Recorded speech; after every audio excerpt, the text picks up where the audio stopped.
Oke, Assalamualaikum warahmatullahi wabarakatuh. Selamat datang di Beranda Ulu Utara bersama saya Marisa, dan untuk edisi perdana kali ini, alhamdulillah kita bisa mendatangkan Ketua Komite Nasional Pemuda Indonesia Kabupaten Ulu Utara, Abdullah Tohewi, atau yang akrab dipanggil kami. Selamat datang di Beranda Ulu Utara. Baik, pertama selamat atas pelantikannya ya. Menjadi Ketua KNPI Ulu Utara, akhirnya dilantik setelah pemilihan kurang lebih 1 tahun. Kurang lebih 1 tahun. Ya, kalau bisa digambarkan kenapa bisa lama sekali baru dilantik? Ya, terima kasih Cica. Musyawarah daerah KNPI dilaksanakan di tanggal 25-26 Desember tahun 2020.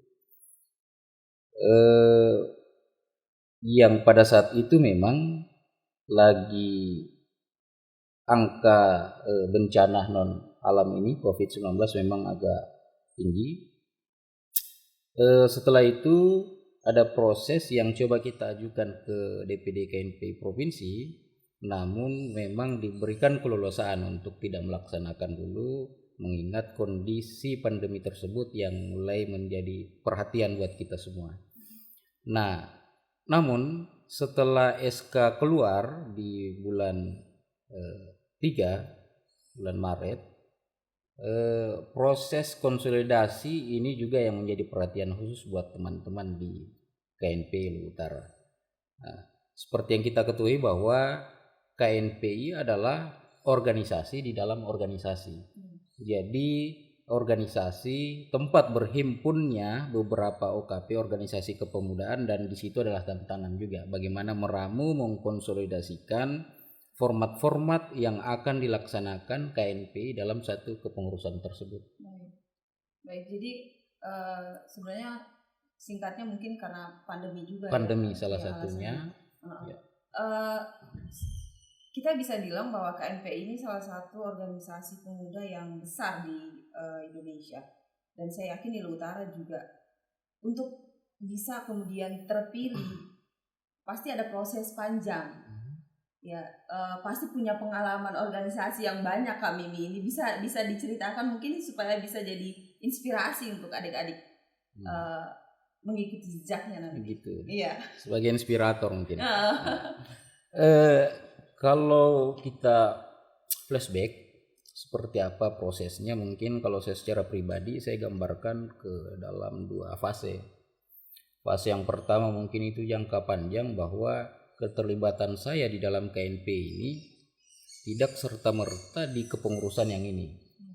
Jadi seperti yang kita ketahui bahwa saya adalah ketua KNPI hasil dari musyawarah daerah ke-6 di Kabupaten Ulu Utara. Jadi saya ketua ke-7. Jadi sejak Kak Hakim Bukara sebagai ketua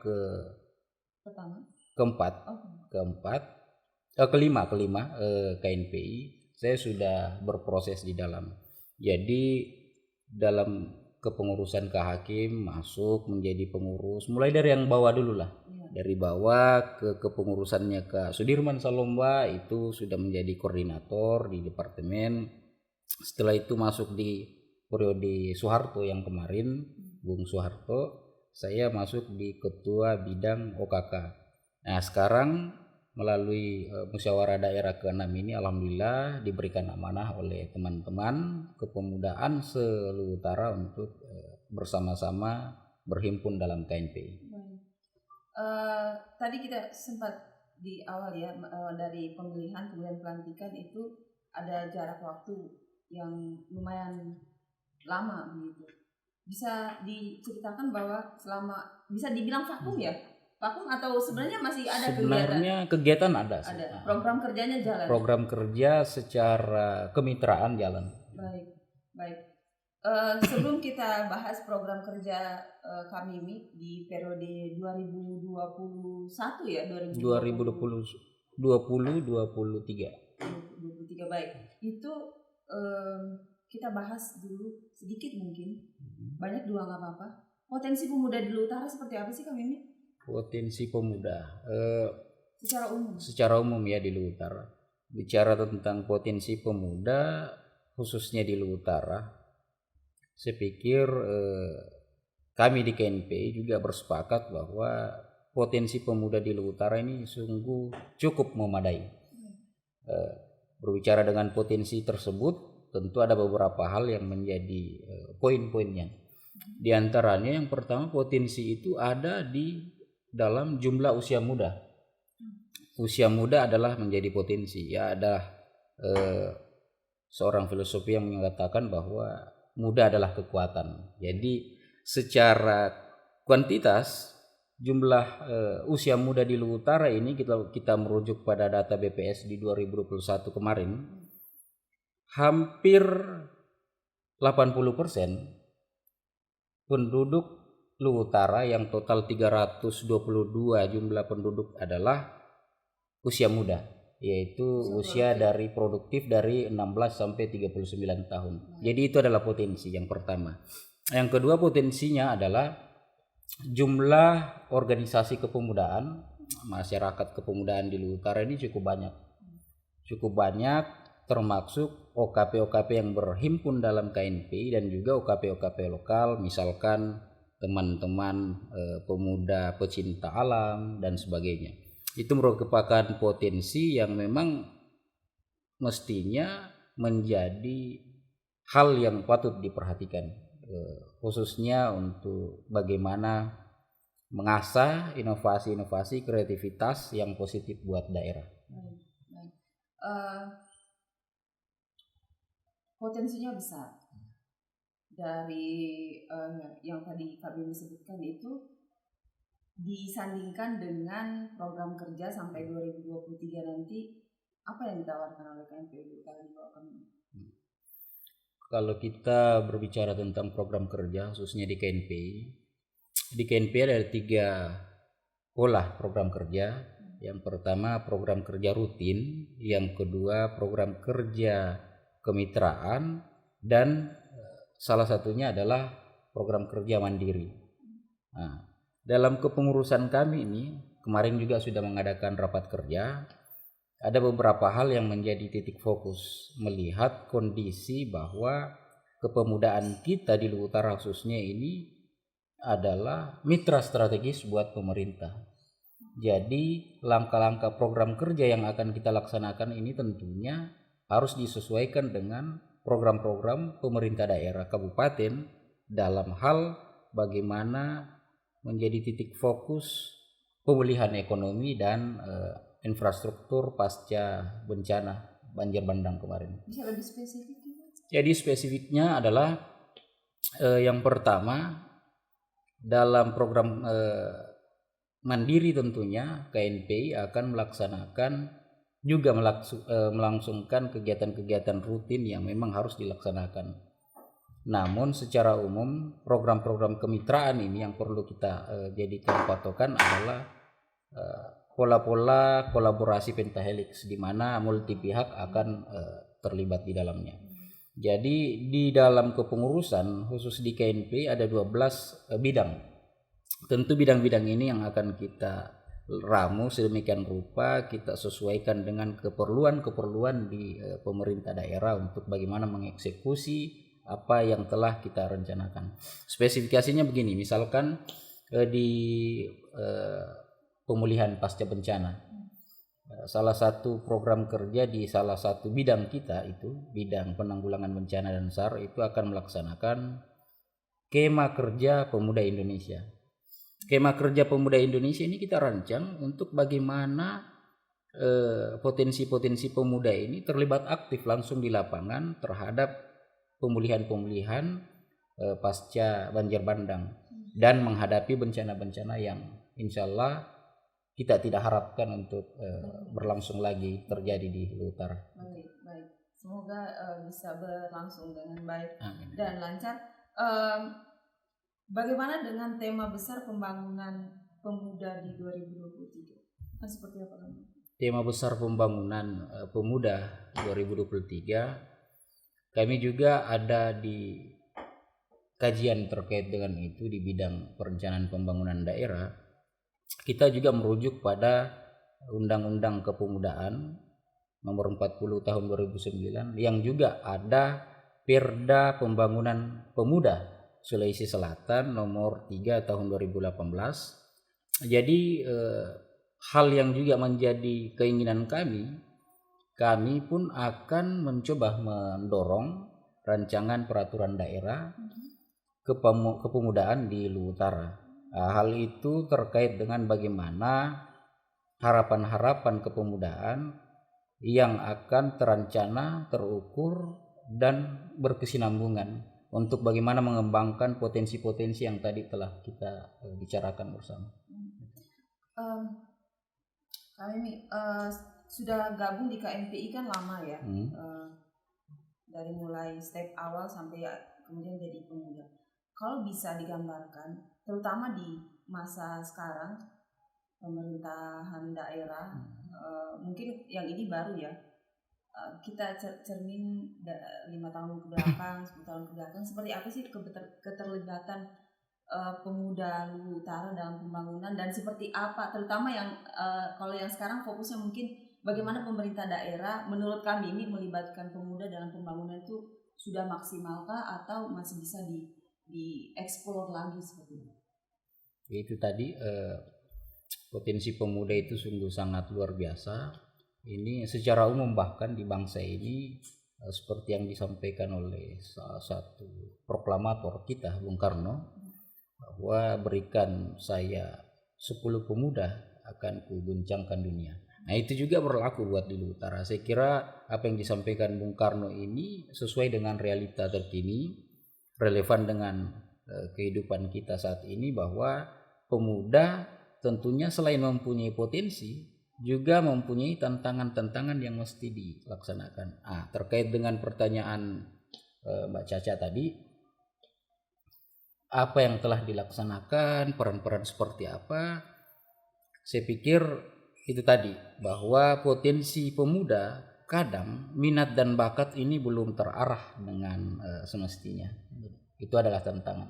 Jadi keberadaan kita di KNPI juga tidak terlepas dari keinginan kita untuk bagaimana bisa mengambil peran-peran strategis itu. Minat dan bakat pemuda-pemuda ini tentu banyak hal, dari segi olahraga, organisasi, bahkan ke dunia politik. Saya kira sudah bukan hal yang tabu buat para pemuda untuk terjun langsung di dunia politik, karena dengan potensi-potensi yang ada kami pikir itu cukup memadai untuk membangun daerah, bangsa, dan negara. Ya, kami ini termasuk dibilang masih sangat muda ya. Selain ketua KNPI juga kan berkecimpung di dunia politik, pengurus salah satu partai. Saya pengurus salah satu partai. Baik, seperti apa sih potensi anak muda Luwu Utara di dunia perpolitikan Luwu Utara? Di Luwu Utara potensi anak muda atau pemuda yang terjun ke dunia politik itu cukup signifikan, cukup banyak. Minatnya itu mungkin karena ada dorongan, bahwa banyak yang mengatakan bahwa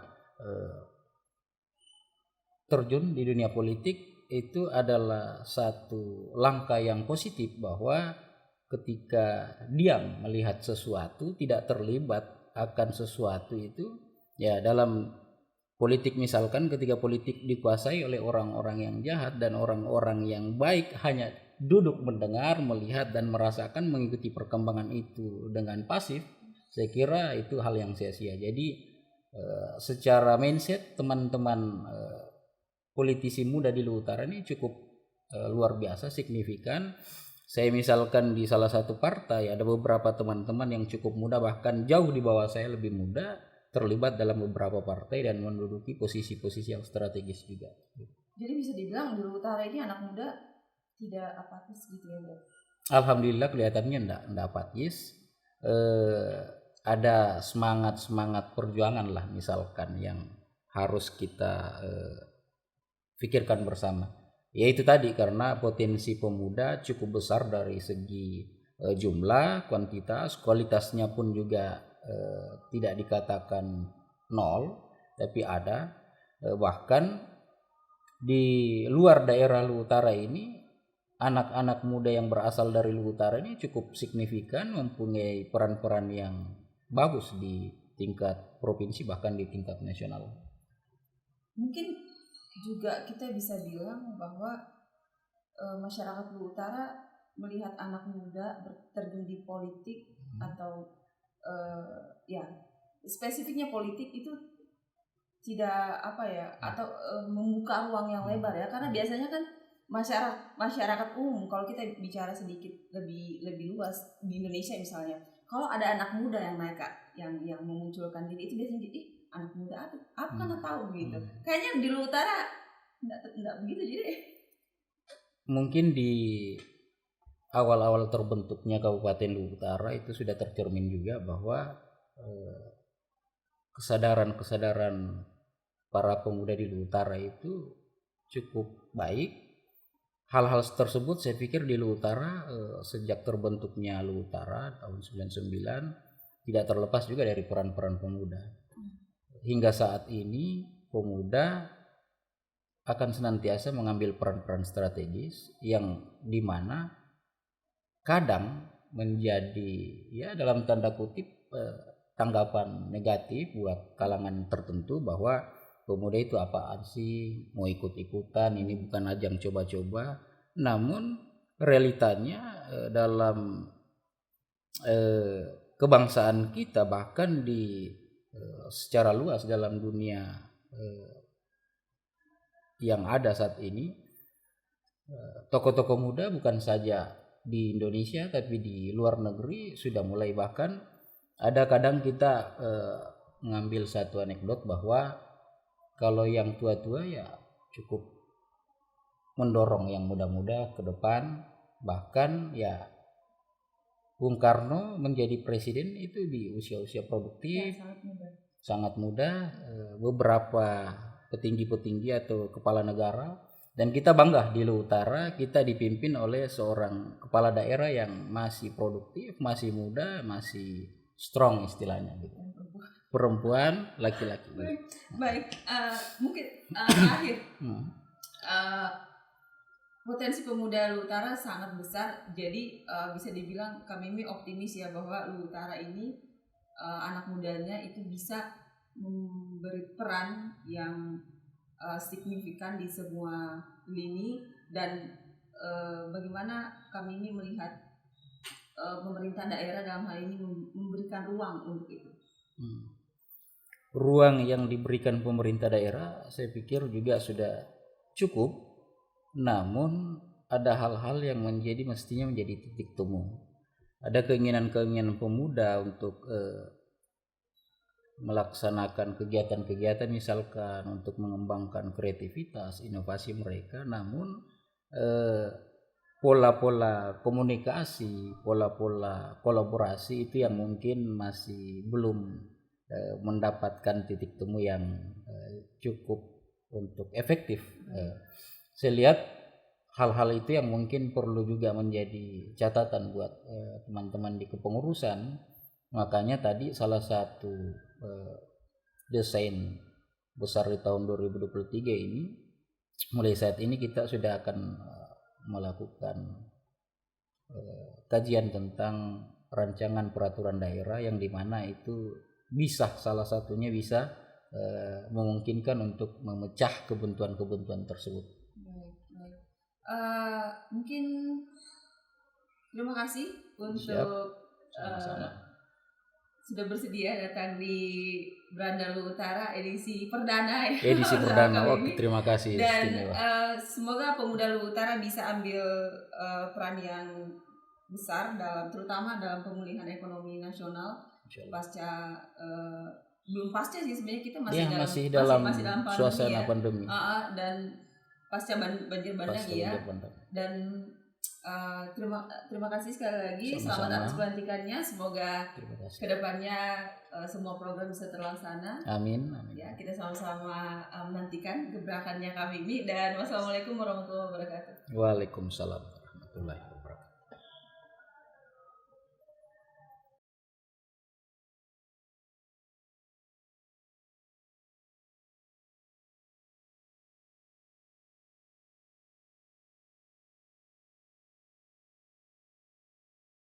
Pemuda adalah kekuatan terbesar, bonus bagi bangsa Indonesia, utamanya bonus demografi ke depan.